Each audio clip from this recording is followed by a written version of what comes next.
Olá, meus irmãos e irmãs de Ideal Espírita, vocês amigos e amigas que nos acompanham aqui na página Estação da Luz Espírita, muitíssimo obrigado mesmo pela sua companhia. A nossa página Estação da Luz Espírita não tem fins lucrativos, o objetivo é a divulgação da doutrina espírita. E é por isso que nós reunimos aqui esta sede de matérias espíritas para que possa atender às suas necessidades, estudo, lazer, pesquisa. Você encontra aqui na nossa página Estação da Luz Espírita os livros da codificação, obras suplementares, entrevistas, palestras e os programas da Web Rádio Estação da Luz de Natal e Web Rádio Cristo Consolador de São Paulo. Ou seja, um acervo que atenda às suas necessidades, sem fins lucrativos. O objetivo é a divulgação da doutrina espírita. E agora eu convido você para nos acompanhar na reprodução de mais esse trabalho imperdível. Muito obrigado mesmo pela sua companhia e vamos juntos!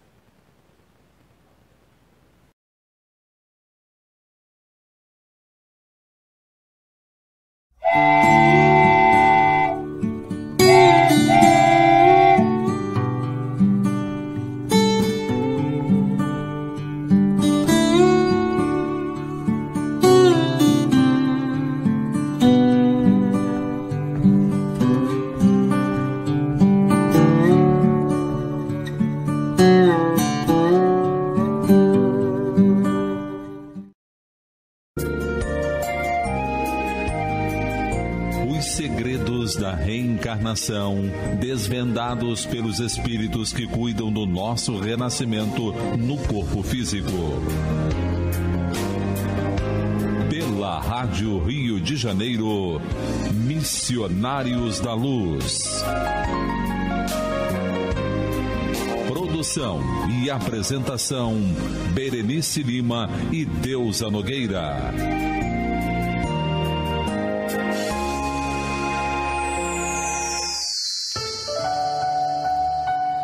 Bem, meus irmãos, estamos no capítulo 13 do livro Missionários da Luz, que fala sobre reencarnação. Então, o nosso Alexandre está explicando ao André Luiz essa proposta, né, da reencarnação.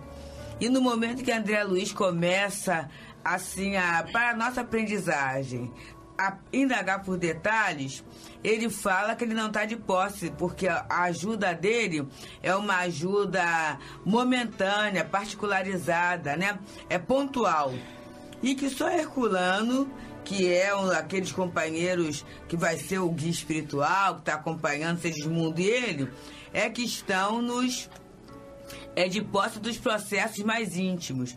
Mas ele coloca aqui um aspecto que nós falamos no programa passado, que quando a gente reencarna, ele faz uma comparação com quem entra numa escola para fazer um curso. E ninguém entra numa escola sem saber dos estatutos da escola. O que é estatuto? É regulamento, né?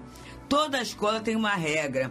Eu mesmo vindo para hoje, para a gravação aqui na rádio, eu passei para o Instituto de Educação, que foi uma escola que a gente estudou, né?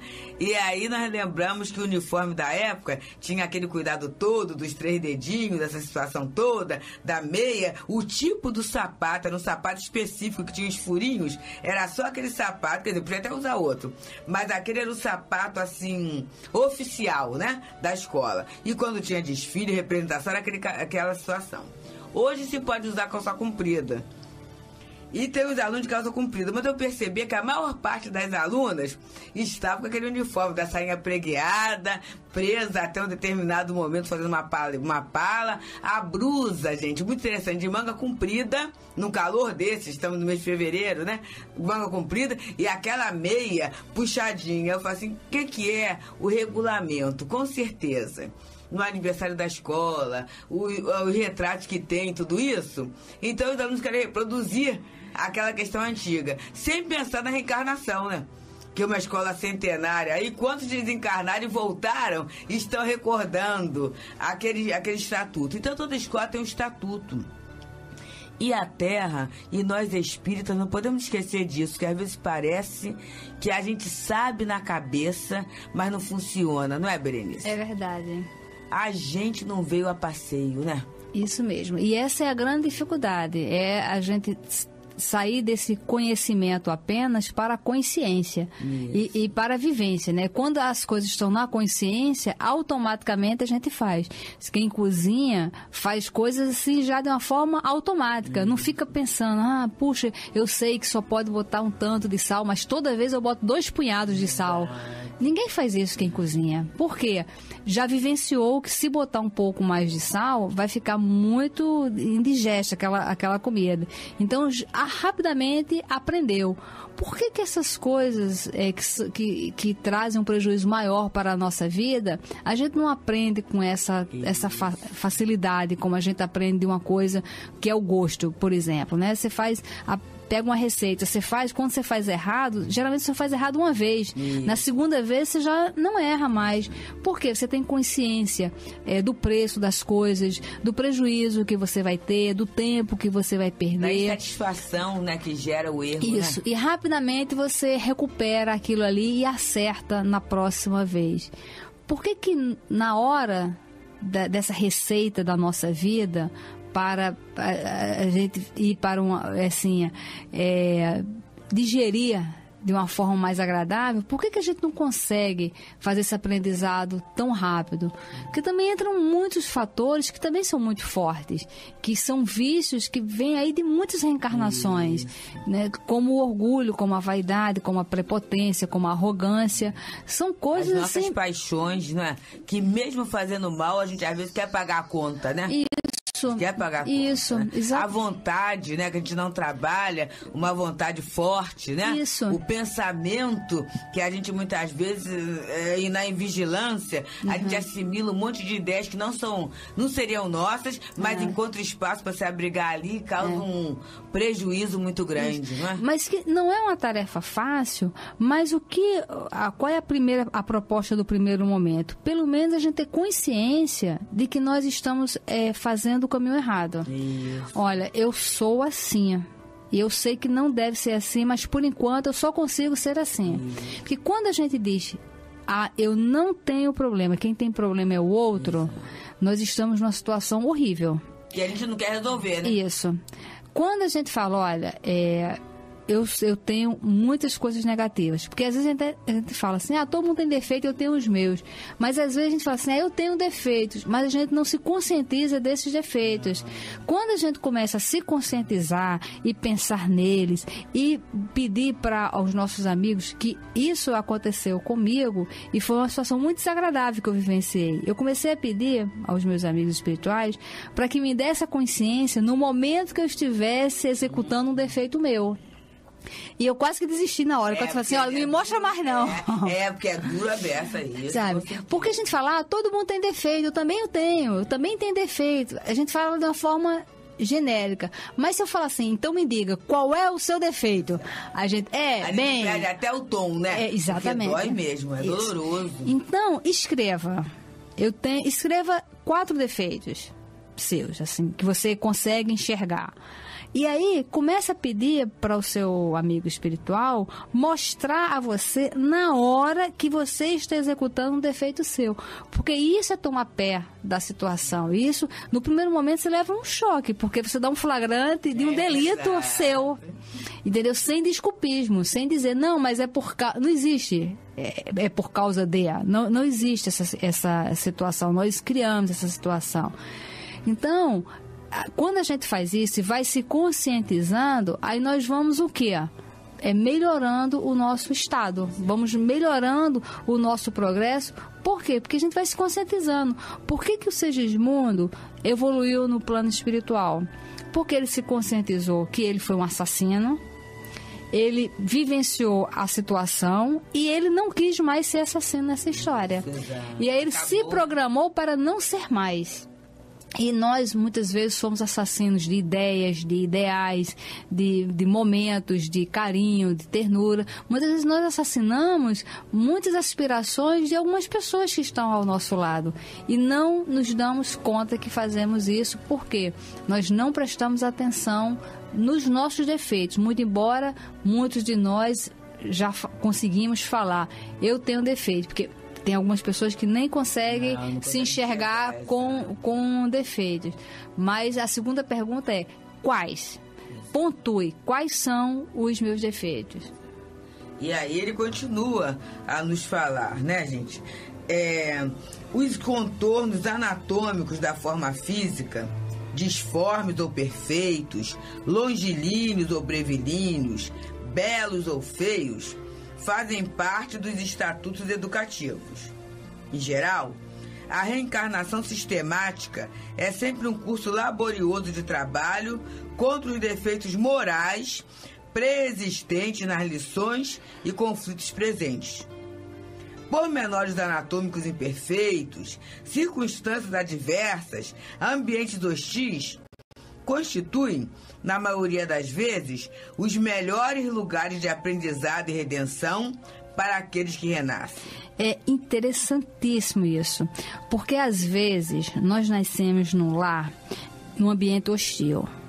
E quando a gente cresce fisicamente, nós nos privamos de crescer emocionalmente porque nós ficamos presos lá na infância dizendo, porque eu tenho trauma, porque mamãe foi assim, porque papai foi assim, porque minha vida foi muito difícil, a vida foi muito difícil na infância, muita pobreza, ou muita agressão, muito isso, muito aquilo, e nós vamos ficando presos, quando na verdade ele está dizendo que mesmo esses ambientes hostis constitui, na maioria das vezes, os melhores lugares de aprendizado e redenção para aqueles que renascem.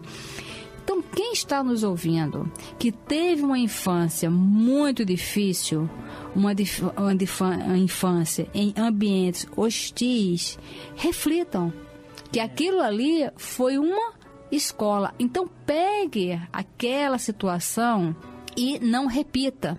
Aprenda com ela. Eu repito até, Berenice, você está falando isso, eu estou meditando aqui um pouquinho, que a mamãe ainda mora no mesmo lugar que eu nasci, né? E nessa ida na casa de mamãe a gente lembra muita coisa, muita vida a gente passa pela porta da escola que se estudou, aquela questão toda.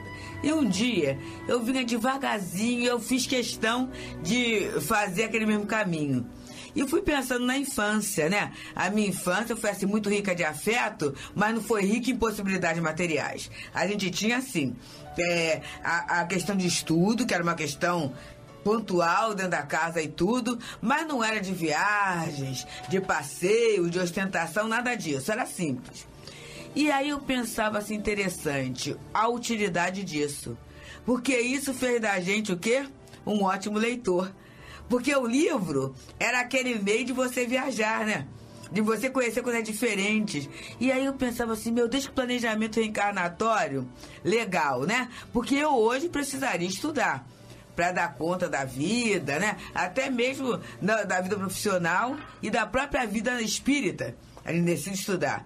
Se eu não tivesse formado esse hábito de criança, eu seria igual a muitos companheiros que falam assim, não sei como é que vocês estudam tanto. Não sei como é que vocês conseguem, né? Não sei como é que vocês conseguem tempo. Não sei como é que dá, que as pessoas olham isso achando que a gente tem uma vida que é só essa questão. Mas por quê? A gente criou o hábito. Então, se talvez eu tivesse aquela infância que a minha mãe me deixasse na rua o tempo todo, né? Brincando com todo mundo, ou pra lá e pra cá, eu não teria a chance de ter uma estrutura como hoje. Quer dizer, a gente tem que começar a analisar que aquilo que a vida parece que é muito ruim numa determinada época, ela vai ser muito bom visando a vida futura, não é? Isso. Recentemente, eu li a biografia do Steve Jobs e ele foi uma pessoa extremamente difícil, muito difícil, uma pessoa agressiva, pavio curto, não media as palavras, e ele ficou milionário aos 23 anos e bilionário aos 27 anos. Então, ele ficou com muito poder, né? Ele teve poder, autoridade, conhecimento, fama e em cima de uma inteligência que era dele. Exato. Ou seja, ele não dependia da mídia para botar ele num filme ou para divulgar a música dele. Ele não dependia de ninguém. A inteligência era dele. Tudo era fruto dele. E ele se achava um ser especial e, por conta disso, ele era altamente intransigente com todo mundo. E as pessoas sofriam muito à sua volta. Os funcionários viviam em estado de tensão e de exaustão psicológica, emocional muito grande. Era uma coisa assim horrível trabalhar com ele. Os relacionamentos eram todos muito doentes porque ninguém aguentava aquela pressão emocional dele e ele achava todo mundo muito burro, né? Ainda tinha mais essa situação. Não percebia o ponto de vista do outro. Exatamente. Né? E aí ele teve vários relacionamentos que nesse livro é muito interessante porque ele falou que nesse livro ele ia escutar todo mundo. Então ele falou para o jornalista: olha, você pode divulgar o que as pessoas falaram a meu respeito. Então, as pessoas arrasam com ele, né? E principalmente os relacionamentos amorosos. Você vê ali, nitidamente, pessoas, exaustas emocionalmente, assim, ressentidas, sofridas, sabe? Assim, as pessoas nocauteadas por conta dele. Mas entre várias mulheres, a última esposa dele, que era uma pessoa que ela teve uma vida muito sofrida na infância, de muita pressão psicológica, de muita repressão, com um padrasto de uma família extremamente rigorosa, ou seja, viveu sob pressão. E ela falou que quando ela estava vivendo essa pressão, a única coisa que ela queria era ser adulta para viver livre, na liberdade. Ai, Jesus! E se deparou com ele e foi o par perfeito para ele, porque ela sabia conviver com pessoas como ele. Porque ela disse, olha, quem tinha problema era ele.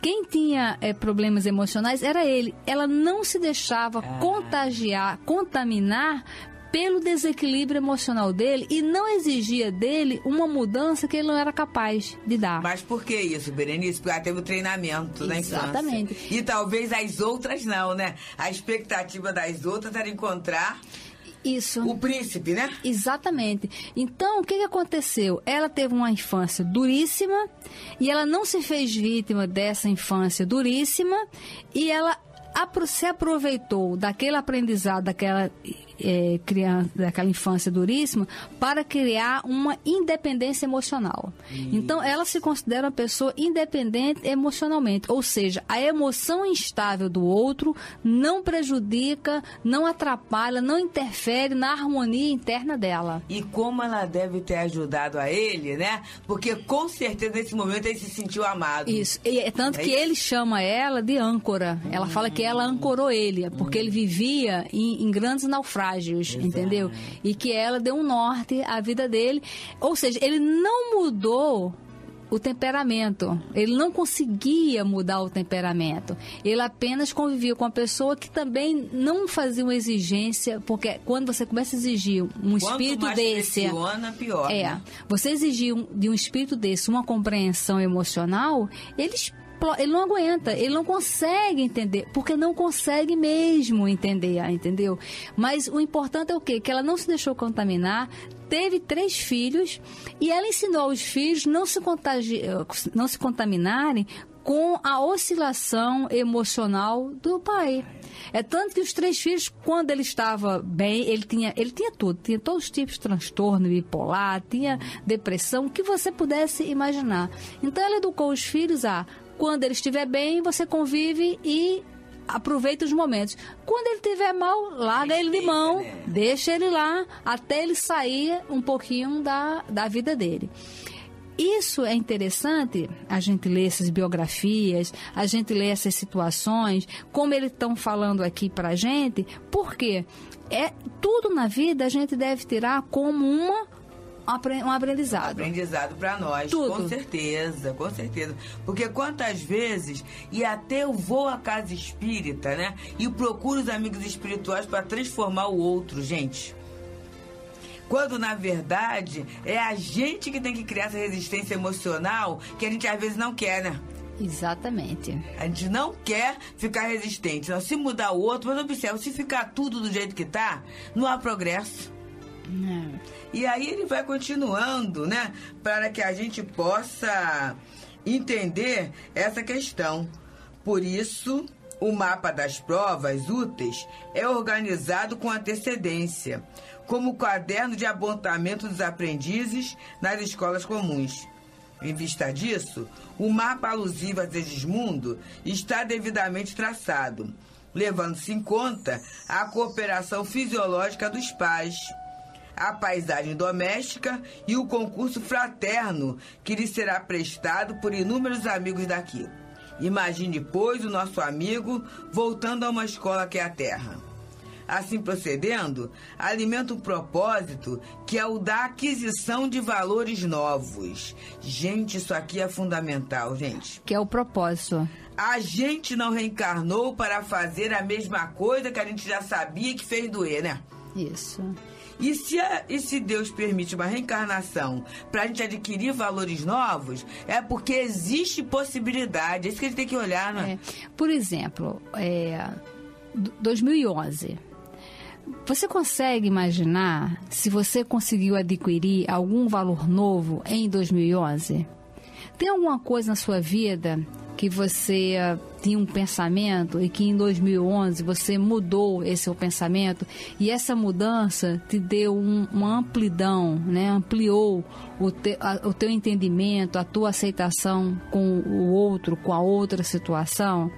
Porque se a gente fica um ano da nossa vida sem adquirir um valor novo, isso pode sinalizar que nós estamos estagnados. Exato, exatamente. Então, se a gente não consegue se lembrar de uma aquisição nova, de um valor novo que nós aprendemos em 2011, tem um tempo para que agora, em 2012, a gente fique muito atento para a gente adquirir um valor novo.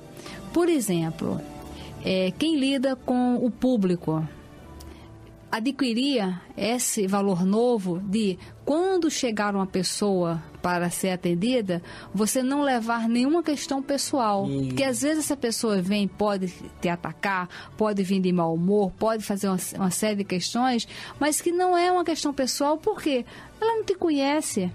Ou pode até ser uma questão espiritual de um reconhecimento de uma vida passada. Isso. Mas de você ter consciência. Você ter consciência do que está acontecendo. Você ser um observador de um diálogo, por exemplo. Você dialogar com o teu parente, teu filho, com quem quer que seja.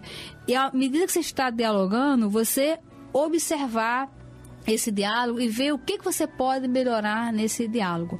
Se tem uma pessoa que você é sempre muito insatisfeita com ela, impaciente, tudo que essa pessoa fala, você tem vontade de revidar, ou de menosprezar, ou de ridicularizar essa pessoa, porque muitas vezes, sem perceber, a gente vai escolhendo algumas pessoas para o ridículo. E às vezes essa pessoa vai aceitando e a gente vai alimentando aquela situação. Então você já se observou fazendo isso e se propôs a mudar o valor e a respeitar a opinião daquela pessoa? Porque se a gente não faz isso, é porque a gente está passando os anos sem essa aquisição de valores novos. E aqui ele está falando que o nosso objetivo, propósito é o da aquisição de valores novos. Berenice, no livro Renovando a Atitude, de Hamed, é um livro maravilhoso, Renovando a Atitude, de Hamed. Ele tem uma lição chamada Velhos Hábitos, Velhas Doenças. É muito interessante essa lição, porque o que acontece, gente? Muitas vezes, eu até imprimo no meu corpo físico, né, no meu corpo emocional, determinadas doenças que não foram planejadas para eu ter. Porque o objetivo era o quê? A aquisição de valores novos. Mas como eu estou tão arraigada em determinadas situações, eu acabo trazendo, imprimindo aquela doença que não teria mais cabimento nesse meu momento de vida. Eu creio que essa questão de valores novos, de mudança, é fundamental para a gente meditar mesmo, né? Até para ver, mas olha só, eu tenho uma incompreensão em família. Será que eu reencarnei para viver aquela situação? Ou para eu tentar mudar o sentimento, a postura em relação àquela situação? E aí ele diz, ora, para a gente adquirir esses valores novos, quer dizer, para realizar esse propósito, teremos que nos submeter às regras do educandário da Terra, renunciando, até certo ponto, à grande liberdade de que dispõe o nosso meio. E aí ele vai falar alguma coisa que vai ficar na nossa, uma pergunta para o nosso próximo programa. Não poderíamos, porém, Alexandre, intitular semelhante prova de destino fixado? Então vai ficar para o nosso pensamento, a nossa reflexão, no nosso próximo programa, no dia de amanhã. Será que nós temos um destino fixado? Será que está tudo escritinho? Será que tem que ser assim mesmo ou pode ser diferente? Então que a gente possa assim parar e meditar e olhar, não é, Berenice, como é que está andando a nossa vida? Isso, porque todos nós estamos insatisfeitos em algum ponto. Se falar assim, olha, me diz 10 coisas que você está insatisfeita, se bobear, essa lista passa dos 10. Agora, o que nós estamos fazendo para que essa insatisfação diminua? Ou para que seja gerado uma satisfação? Será que a gente só consegue enxergar o lado insatisfeito da nossa vida? Mas qual é o lado bom da nossa vida? Hoje, você tem algum motivo para agradecer por hoje, pelo dia de hoje? Então, se você não tem nenhum motivo, você já tem um que é o de ouvir esse estudo, de estar podendo acessar a esse manual de como viver bem. Então, vamos pensar hoje nesse dia. Quais foram as minhas aquisições de valores de 2011 e quais são agora a minha proposta para 2012? Adquirir que valores que eu preciso? Muita paz a todos. Muita paz.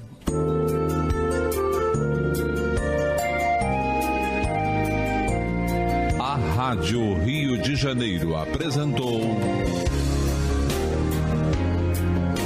Missionários da Luz.